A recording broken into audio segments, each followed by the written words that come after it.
முதலமைச்சருடைய டெல்லி பயணம் முடிஞ்சதுக்கு அப்புறம் உடனே அமைச்சரவை கூட்டம் இருக்குமா? டெல்லியில் கிடைச்ச பதில்கள் அடிப்படையில் கூடுதல் நிதியை கணக்கில் வச்சு தமிழ்நாட்டு பட்ஜெட் தயாரிப்புகளை வேகப்படுத்துவாங்களாம். Ice ice போலாய்ஸ்.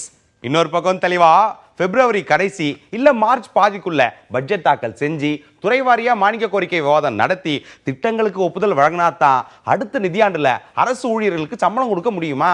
அதனால முதல்வர் வந்ததும் முதல் வேலை பட்ஜெட் தயாரிப்பு தானா? முதலமைச்சருக்கு நிர்வாகம், உள்துறை, பொதுப்பணித்துறை, நெடுஞ்சாலைத்துறைன்னு பல துறைகள் இருக்கிறதால பட்ஜெட் தயாரிப்பில் கவனம் செலுத்த முடியாதுன்னு சொல்லித்தான் மீன்வளத்துறை அமைச்சர் ஜெயக்குமாருக்கு நிதித்துறை அமைச்சர் பொறுப்பை கொடுத்து பட்ஜெட் தயாரிக்க சொல்லியிருக்கிறாங்களாமா.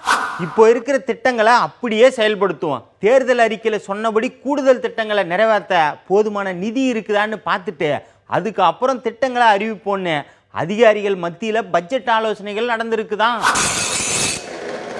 ஐயா, வழக்கமாக பட்ஜெட் கூட்டம் நடக்கிறதுக்கு முன்னாடி கலெக்டர்கள் எஸ்பிகள் மாநாடு நடக்குமா? சில ஆண்டுகளாக நடக்காமல் இருக்கும் அந்த மாநாடு இந்த வருஷமும் நடக்க வாய்ப்பு இல்லையா? அது மட்டும் இல்லாமல் பட்ஜெட் கூட்டத்தில் எதிர்கட்சிகளை சமாளிக்க யோசனை செய்கிறாங்களாம்.